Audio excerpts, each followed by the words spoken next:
Olá, pessoal. Hoje estamos aqui de novo no nosso canal Odonto na Boca do Povo. Eu sou Roberto Abdala Júnior, ortodontista. Eu, Viviane Nadeu, bucomaxilofacial.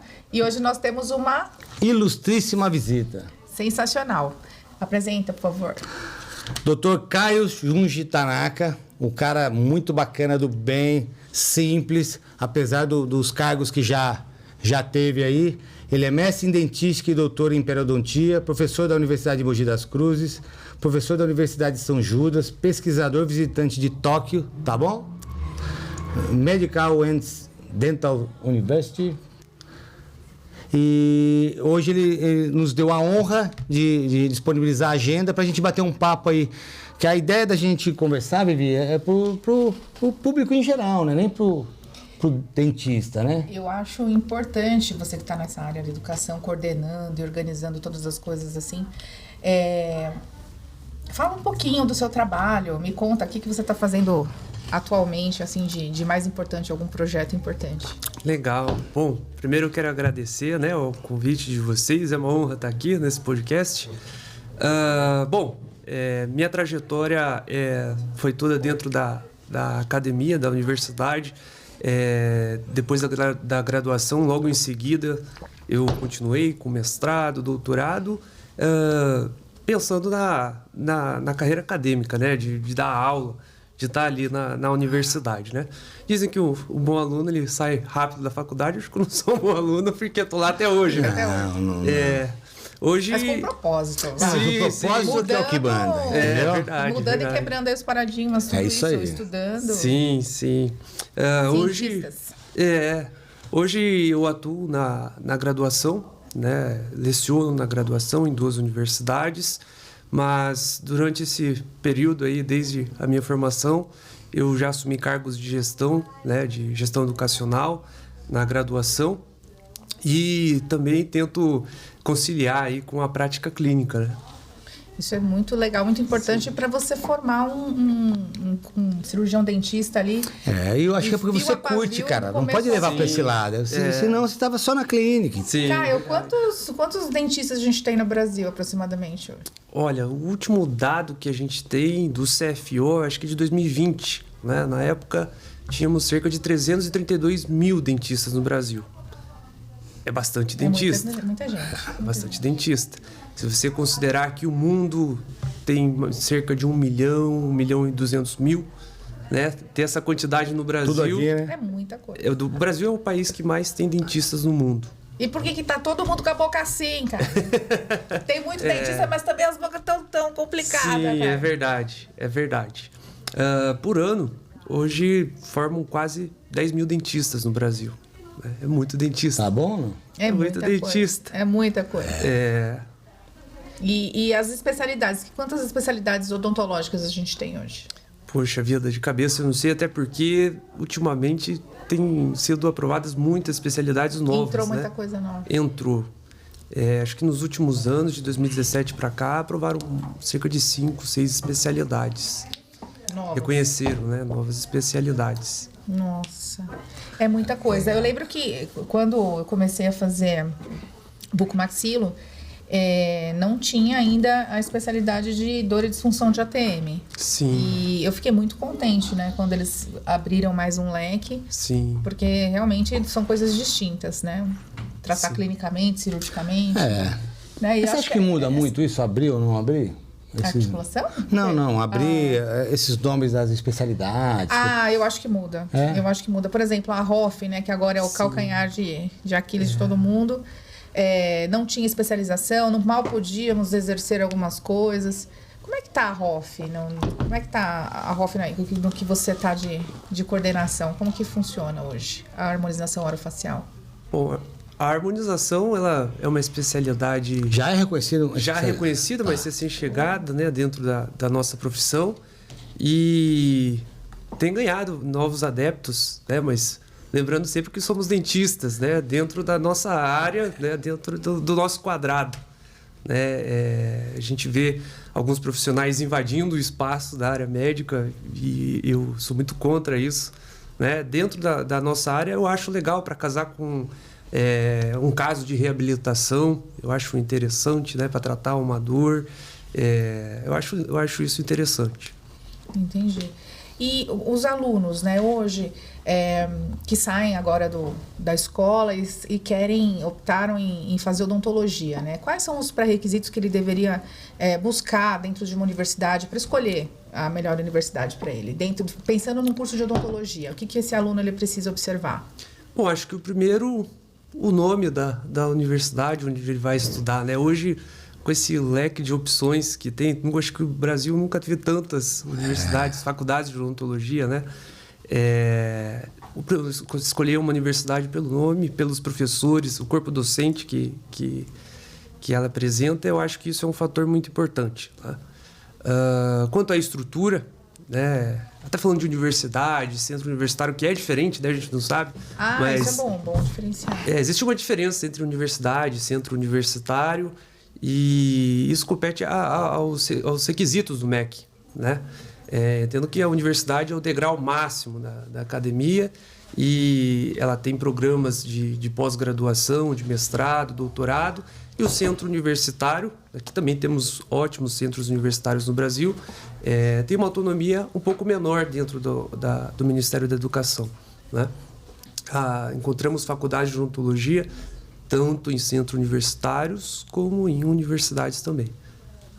E para o cara que está assistindo lá e gostaria de fazer odontologia, você, como já vivenciou todos esses lados, você indicaria uma universidade particular? Ou teria, porque tem esse preconceito com relação à universidade federal, estadual, sei lá o quê.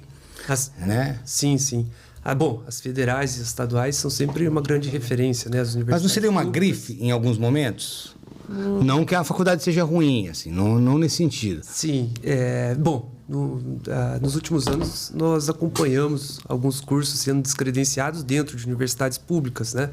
Até porque é o momento que o Brasil vive também, né? Tem esse fator para a gente considerar. Mas antigamente tinha muito disso, assim, você vai estudar numa faculdade particular, por que você não tenta uma pública? É tão ruim estudar numa particular. Hoje isso mudou. Né? A gente vê muitas universidades particulares com notas superiores a universidades públicas. Né? Isso mudou, eu acho que depende muito do aluno, né? De ele correr atrás, de ele... Né? Eu te falo isso, que a pergunta eu fiz, porque na especialização de ortodontia que eu trabalhava, eu tinha alunos melhores da especialização, que vinham de particulares do que da pública. Olha que doideira. Sim. Mas a grife pública sempre se destacava. Mas é a boa vontade da pessoa, não é o lugar. O nível, acho que hoje, do aluno, ele vem muito da base dele, né? Não se resume só à graduação. A graduação, se você for olhar hoje, principalmente de particulares, os professores são muito bons. Né? Os programas de mestrado e doutorado, que são as fábricas de docentes, de professores, eles estão preparando bem o profissional. Isso é uma boa. Qual a diferença entre graduação, especialização, mestrado e doutorado? Porque às vezes dá dúvida o cara entre especialização e mestrado. Tipo... Sim, vamos lá. Bom, então, graduação é o nosso curso de odontologia propriamente dito, né, onde nós vamos obter o título de cirurgião dentista para a prática. É o primeiro degrau, tá? Legal, me formei como dentista, eu quero seguir uma prática clínica, quero me especializar em uma área para atuar na parte clínica, especialização, né? Especialização a gente entende como lato sensu, né? E além do... O que é um lato sensu? Para quem... Sim, lato sensu é uma classificação, né, dentro dos cursos... Seria para cuidar da parte clínica, alguma coisa assim? O lato sensu ele engloba os cursos de especialização, né, de atualização, esses cursos mais para o consultório em si. Isso, voltados para a prática clínica. Né? Tá. E no estrito sensu, nós temos os programas de mestrado, doutorado, mais voltados para a academia, para quem quer lecionar, quem quer trabalhar na universidade. Né? O mestrado, eu diria que é o primeiro degrau, quando a gente quer seguir a carreira docente. E o doutorado, que vem em seguida, é mais voltado para pesquisa. Né? Mas se eu quiser, eu posso pular de uma especialização ou de uma graduação para doutorado. Não. Alguns lugares até pode. Tem o doutorado, que ele tem uma duração um pouco maior, de 5 anos. E você consegue, né, pular esse degrau do mestrado. Do mestrado, sim. é possível. Em alguns lugares. Porque isso é uma dúvida que algumas pessoas. Até da especialização em mestrado. Às vezes o cara acha que tem que ser especialista para o mestrado. Tem essas dúvidas? Que também gera o diploma de especialização. Então, hoje nós temos também um programa de mestrado. Antigamente o mestrado já vinha na nossa cabeça que era um mestrado acadêmico. E a gente tem uma vertente hoje do mestrado profissionalizante, que ele é voltado também para a parte clínica, né? Com uma ênfase na academia também, né? Em lecionar, né? Abordando metodologias de ensino. Então, hoje o mestrado ele tem essas duas vertentes. Mestrado profissionalizante e o mestrado acadêmico. Olha que na prática é meio que, né, é uma coisa, né? E com relação à pandemia, né? Sim. Essa história dos alunos precisarem ficar em casa e não poderem frequentar a faculdade. A gente sabe que a odontologia é uma formação de graduação que a gente precisa colocar a mão na massa, colocar a mão nos pacientes. Sim. Como que ficou essa situação? Me explica como que a gente resolveu isso, né? Bom, vou falar Como resolveu? Do meu lado, como na pandemia eu estive nos três lados. Eu estava na gestão, como professor, lecionando as aulas remotas e também era aluno, né? Eu estava fazendo um MBA durante a especialização remoto. Então, eu vi pelos três lados, né? Do ponto de vista de professor, eu vejo que funciona, né? Em algumas disciplinas mais teóricas, legal, funciona. Em outras disciplinas que são mais práticas, a gente sente falta, né? Clínica não dá para substituir, por exemplo. E que também a gente precisa ter a empatia, assim, de entender o lado do aluno durante esse período. Imagina que tem um aluno que ele mora sozinho em casa, ele consegue assistir a aula sozinho, tranquilo, mas que eu também tenho alunas que são mães, com 3 filhos pequenos, gritando para lá e para cá, e tá assistindo a aula enquanto faz a janta, né? Então, é diferente de estar em sala de aula quando os alunos estão todos ali no coletivo e passivo, né? Ouvindo o que eu estou falando em sala de aula. É diferente. É difícil de conseguir coordenar isso. As avaliações, né? Na sua opinião, sim. Né? Teve mudança na absorção do conteúdo? Ou o próprio professor teve que se reinventar e melhorar essa... Tivemos que nos Desculpa, você que... Aí eu já me metendo, ó o Faustão, ô louco meu. Tivemos que nos reinventar, né? De a gente tentar abordar o conteúdo com novas técnicas, assim, metodologias ativas, de forma que a gente conseguisse prender a atenção do aluno, porque você imagina que ele está no monitor assistindo uma aula remota, mas que atrás desse monitor tem uma televisão no Netflix, no Big Brother, né? Isso Imagino o que vocês perceberam ali, né? Sim, de câmeras fechadas, né? Microfones fechados. Nem sempre, né? Às vezes escapava, ligava uma câmera, o microfone e a gente pegava onde o aluno estava. Né? Mas aí a gente tem que... Dá pra fazer um episódio aqui das coisas que eu já vi na câmera fechada. Quando o cara abre a câmera e fala... Eu ficava com vergonha. Vergonha alheia. Como é que você fala alguma coisa? Nós vivenciamos aí muitas pérolas, né? Mas eu acho que o híbrido ficou bom. Ficou bom. O híbrido ficou bom. É uma tendência, né? O híbrido. Eu acho que é pro mundo, né? Eu acho que a pandemia veio para ensinar um monte de coisas. Aprendemos muito na pandemia. Muita coisa. E esse híbrido, na verdade, nós vivenciamos em função da pandemia, não que quiséssemos, né? Mas o mundo caminhou para essa direção. E hoje, com o retorno do presencial, a gente continua ainda, né? Usando o híbrido. Disciplinas híbridas, você vai para a faculdade estudar uma disciplina, por exemplo, a dentística, e quando você volta para casa, você tem um ambiente virtual, com uma educação continuada, né, atividades contextualizadas. O Rafael de Oliveira Dias é meu parceiro a vida toda, que trabalha com legal, você, né? sim. Nosso conterrâneo. Cara, né? Nosso conterrâneo. E como que ficou a parte das clínicas odontológicas? Porque também os pacientes ficaram com receio de fazer os agendamentos, né? Acho que caiu o movimento das triagens. De que maneira vocês conseguiram contornar essa situação? Bom, acho que esse impacto eu vi não só dentro da universidade, da clínica da universidade, mas também nos consultórios particulares, né? A gente viveu um momento de aperto. Foi. Não é verdade? No começo da pandemia, os pacientes tinham medo de sair de casa. E quando foi aliviando, né, a situação da pandemia e tinha necessidade de ir para o consultório, ele tinha coragem, mas ele não tinha mais dinheiro, porque ele estava desempregado. Então isso foi polêmico. Então... Mas eu vejo um outro lado dessa história aí. Sim. Porque tinha um pessoal, tipo o cara, sei lá, promotor de justiça. Sim. O cara tava em casa e tava ganhando dinheiro e não podia viajar. Sim. Teve paciente que falou pra mim, cara, eu queria tratar, mas eu prefiro viajar. É a opção do cara. É a opção do cara. Mas na pandemia ele não podia viajar. Sim, Eu tô no primeiro andar, no segundo andar tem o Glaucio Farina, meu truta. Gosto dele, o plástico. Cara, quantos pacientes vinham com a pastinha e falavam assim, eu passei no Glaucio, ele não tá operando porque o hospital tá fechado. Fechou. Cara, fechou. Quando ele voltou, foi, bom, pra mim ele podia ficar fechado mais 6 meses. Porque o pessoal fazia o... Sim. Olha não, que... foi muito difícil. Eu lembro que na primeira... Eu parei uma semana até entender o que era... É só pra lembrar que foi 2 anos de pandemia. Só uma semana. Eu parei uma semana. Tá se gabando que cuidou da pandemia. Se você olhar meu Insta, você vai ver que eu comprei aquelas roupas de risco biológico. Porque eu cheguei a ir pra África e eu vi de perto o ebola. Você não viu a roupa dela. Então, na África, no ebola não tem aquilo lá. Não tem. E aí, cara, eu sei que eu me adaptei, eu estudei pra caramba. Eu falei, bom, eu não posso parar, porque meus pacientes sentem dor. Cara, me arrisquei ao máximo, eu me isolei ali. Aquela e roupa fui. você não se arriscou, não. E treinei todo mundo pra usar. Até tiro de 12 segurava. Exagerado. Põe a foto aí pra gente ver se é mentira. Posso falar? Eu trabalhei o começo, que todo mundo ficou muito doido, ficou aquela loucura. Não peguei, ninguém da minha equipe pegou.